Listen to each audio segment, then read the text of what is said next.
Population dynamics can be studied by following methods: mathematical, laboratory studies, and the field studies. Mathematical models are of two types: theoretical and the simulation one. Under the mathematical model, the theoretical model derive equations that describe population density changes, and the behavior of such models can be tested by comparing these with the real population. This comparison constitutes the simulation model.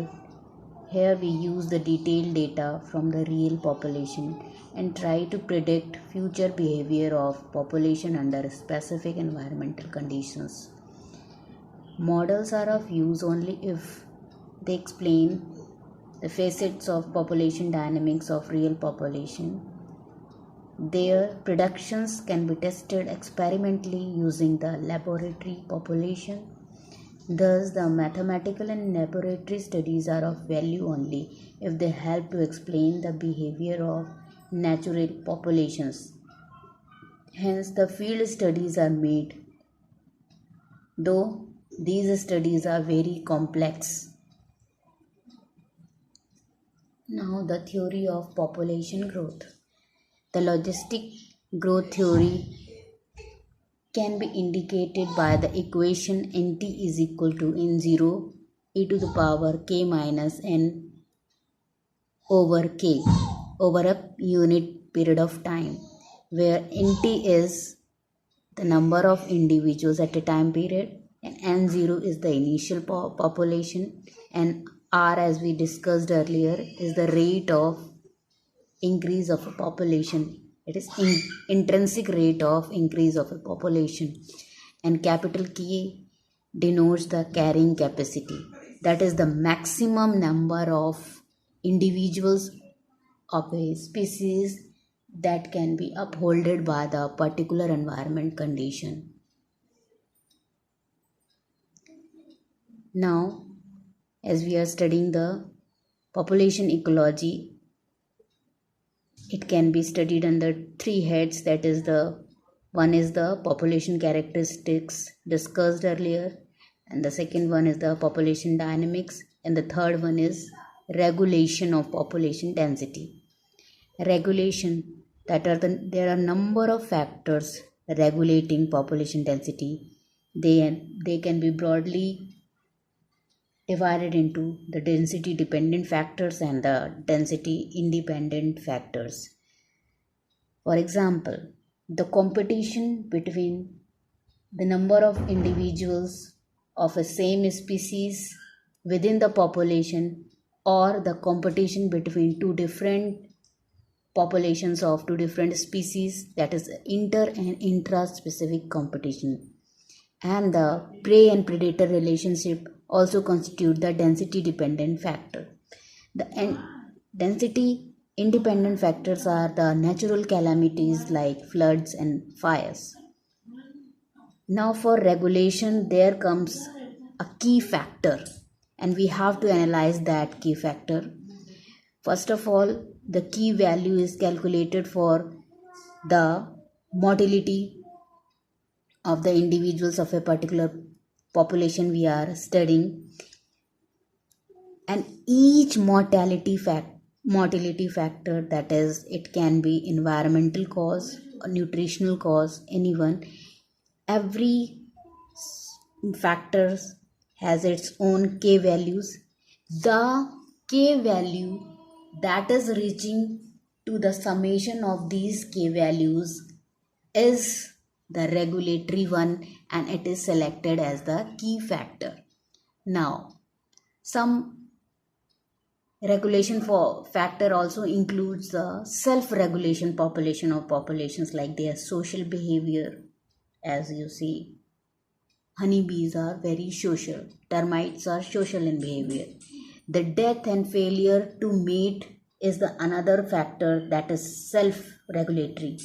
Now, the numbers of individuals getting inside a population or going out of a population also regulate the population density, that is the immigration and the emigration.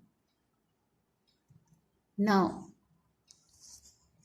important thing in the population ecology is the evolution process. It depends upon two types, that is the evolution can occur in the two ways, the R selection or the K selection. R selection, when the environment is unstable and the regulatory factors are density independent. Here, the organisms are smaller in size, they used lower amount of energy, and they produce immense amount of offsprings, and their maturation time is early, their lifespan is shorter, and reproductive cycle is only once in a lifetime, and they belong to third type of survivorship curve. Then comes K selection, when the environment is stable, the factors are density dependent, the organisms are larger in size, they use high amount of energy, they produce low number of offsprings, they mature later in their life period, their lifespan is longer, and they reproduce more than once in their lifetime, and they belongs to either type 1 or type 2 type of survivorship curve. Now, some of the case selected species. The diagram makes it more clear that the stable environment like the V people, man come under K selection, birds come under K selection, dolphins, elephants, trees, they come under K selection. They have a large body size, longer lifespan, they require higher amount of energy, their life expectancy rate is higher, they give a high parental care to their offsprings, the offsprings produced is lesser in number, and they can mate more than one in their lifetime. Now, some of the R selected species, they survive in unstable environmental conditions. They have a high fecundity rate. They produce a number of that is the clutch sizes are very large. Their body size is smaller.